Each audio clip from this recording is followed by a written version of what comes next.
video is like education video, and it's for all midwives and including student midwife.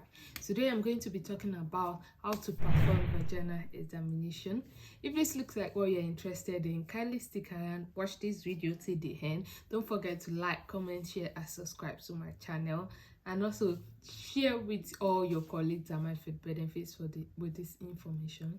To my returning subscribers, thank you for subscribing, thank you for watching my video. Lots of love to you. So at first, I'm sorry, I would not be using the a stimulation for this procedure. I'm just going to be using something like this basically, so bear with me. I will be using this as a service. So this is our service for today. This is Miss Jones' service. This is not interested if you know any Miss Jones. This is just an imaginary Miss Jones service. Okay, so I'm going to be talking about how to perform vaginal examination. Vaginal examination is a procedure that every midwife needs to be competent in, and also obstetrician needs to be confident in. Doctors, obstetrician, all of that needs to be confident in performing vaginal examination. But it's most important for midwife because most of the time you are with the women and you're monitoring the women, so you should be confident in performing vaginal examination. So while performing vaginal examination, before in this video I'm going to be talking about getting yourself prepared for vaginal examination, and when you're doing vaginal examination, what are the things that you're actually looking for. Vaginal examination is a procedure that is used to that is used to confirm the progress of labor, the establishment of labor, and also basically to monitor the process of labor. For you to have your baby delivered vaginally, you need to have a vaginal examination done, and the vaginal examination is only confirmatory test or procedure, confirmatory evidence to say that you're actually in labor, you are in or not in labor. As a midwife, you should know when to perform a vaginal examination. So when to perform vaginal examination, if a woman is term and comes to you that she's having pain, she thinks she's in labor, she's also or anything, you need to perform vaginal examination to know what plans you want to have for this lady.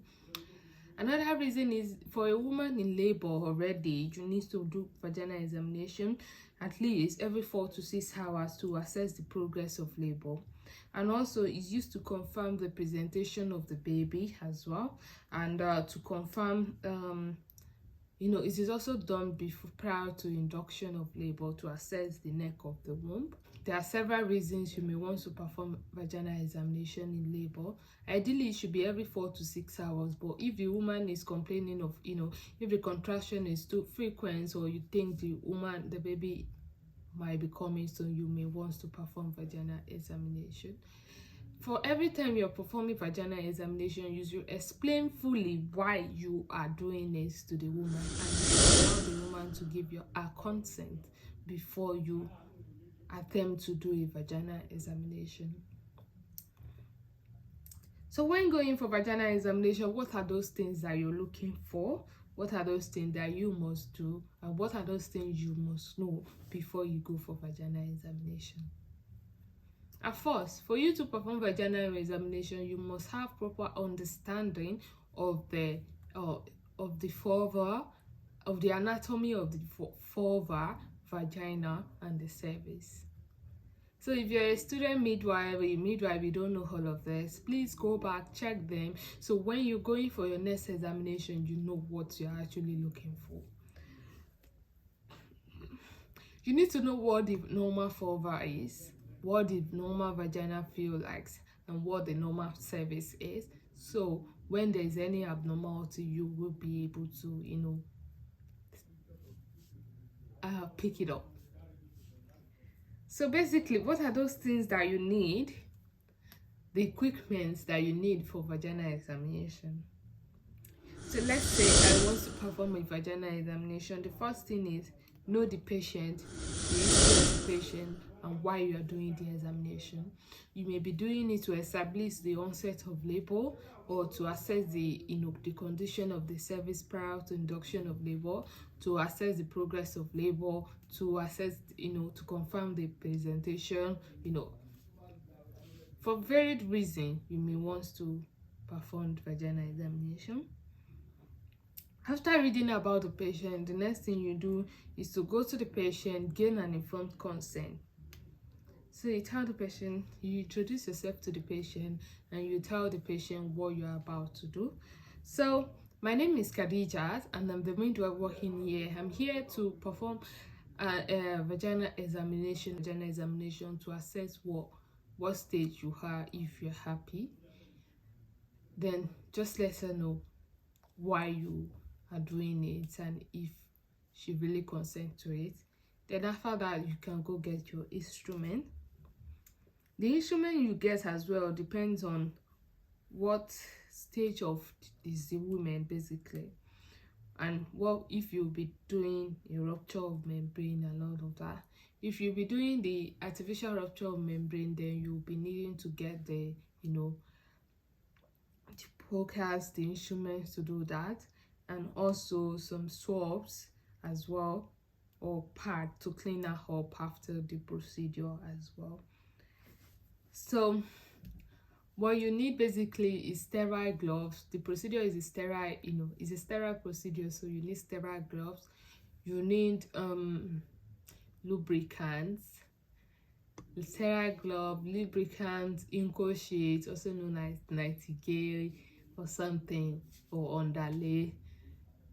And also you need the sonicate to listen to the baby, and you need some gauze as well if the membrane has ruptured, so you need some gauze to wipe. If the membrane is intact, you might not need some gauze basically. So when you get to the woman bedside, confirm again if she's happy to go to do the examination. Then you position her on her back with her knees flexed, and with her legs flexed, knees apart, and feet together, or let's just say simply maybe lithotomy position basically, if you can. So what you do, of course, you will have gotten her on this house, and make sure you maintain her privacy, you protect everywhere, and you are not really exposing her. It is ideal to check for vagina, to do an abdominal palpation prior to vaginal examination, and also to listen to the baby. So when you start the procedure, the first thing you look at is the vulva. You assess the vulva, you know what is normal, then you see if that is a normal vulva. The next thing, now you go with your fingers, with your sterile gloves and the lubricant on your fingers. You go into the vagina, you assess the vaginal wall basically, and you get to the cervix. So when you get to the cervix now, I know the first thing is the vulva and the vagina, then the next thing is the cervix.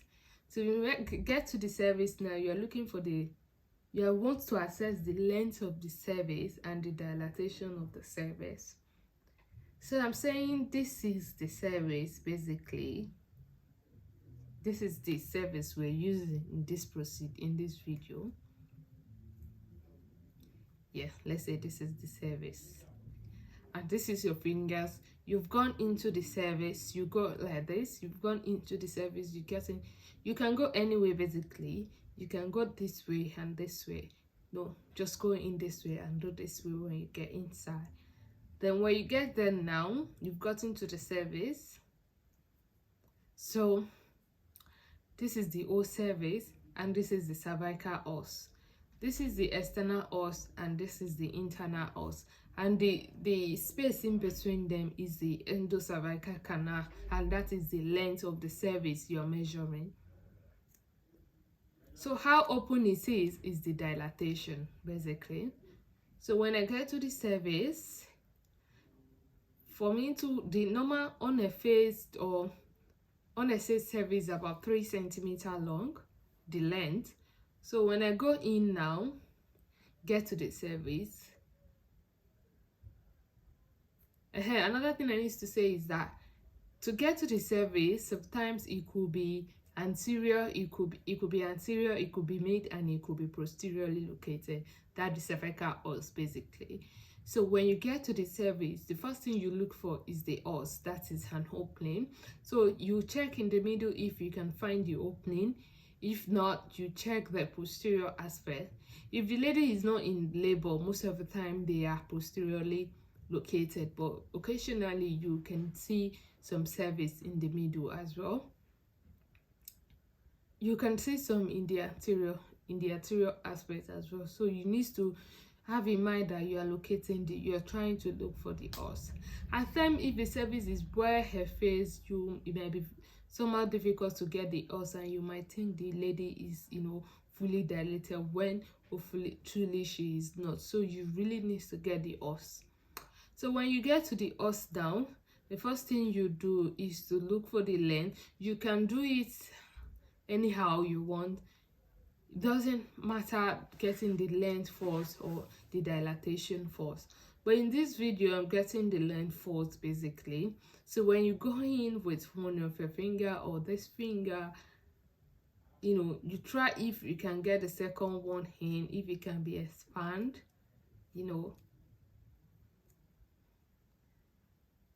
No, that means no in this case. So this is just about 2 centimeters dilated, because this finger is 2. This is about 2 centimeters dilated. That's how open it is. Then now you're looking at the length. So that's the distance between the external os and the internal os, which is known as the endocervical canal, and is normally around 3 to 4 centimeters long if it is not, shortened, if it's not effaced. Before, they use effacement in percentage, but now you use length. So that's how you measure the length. So you can be like, okay, it is 3 to 4 centimeters long, or 2 centimeters long, or 1 centimeter long, or something. That is that. So with this, I couldn't go in with my 2 fingers, so I can only go in with 1 finger. So this is about 2 centimeters dilated. If it is this way,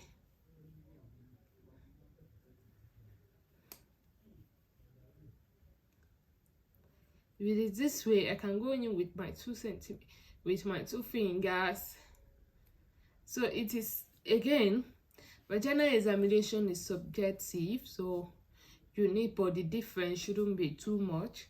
So if you can do this way with the cervix, so for me, I can say that this is like 3 centimeters, because if my fingers is a little bit bigger than this, then I might not be able to do this. So I can say it's 3 centimeters dilated. But if I can do this way, if it's like this, then for me, I'll say it's like 4 to 5 centimeters dilated.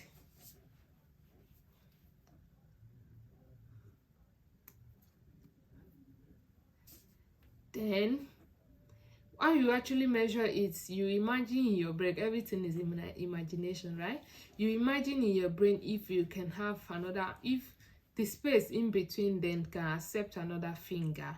So the space here can accept another finger, then I'll say she's 6 centimeters dilated.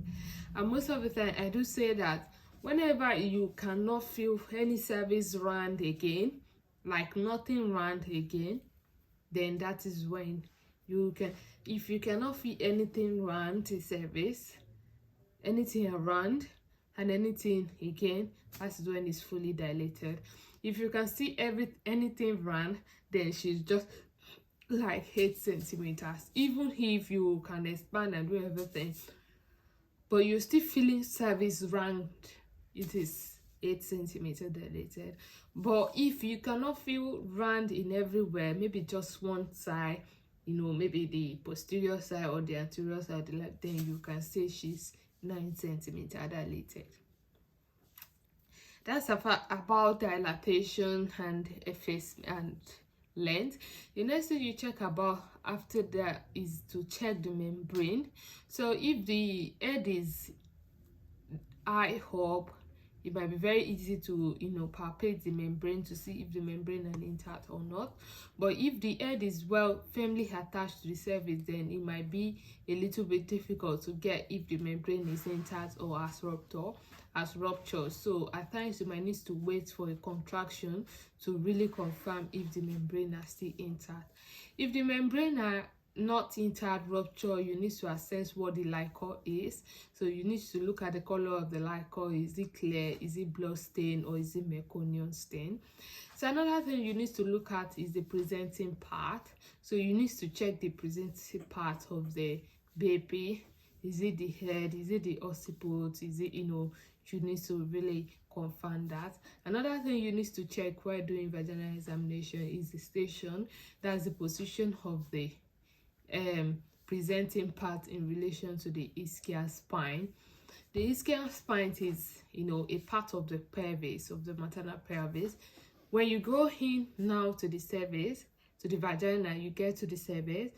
When you get to the cervix, you look, if you check left or right, you see a band, that is a ligament. So if you trace that ligament to the end, to where it originated from, that is the ischial spine. It's like a prominent here. That's the ischial spine. Then if you from that ischial spine relate it to where the baby is, that's how you get the station. So it could be -3 if it's very, very high up, and it could be -2, like 2 centimeters above the ischial spine, or -1, just at 1 centimeter above the ischial spine, or at 0, which is the head is at the level of the ischial spine, or +1 centimeter below the ischial spine. So that's how you get the position, you know, the station of the presenting part. Then after all of this, that is when you can take your finger out of the vagina. This whole process I explained shouldn't take you more than 1 minute, 1 to 2 minutes, depending on how the woman is tolerating the procedure. Because at any point, if she's, you know, she wants you to stop, you have to stop, and that can affect the number of minutes you spend during the examination. Thank you for watching this video. If this looks like, if you really like this, please say that in the comment section, and don't forget to, you know, share with your friends and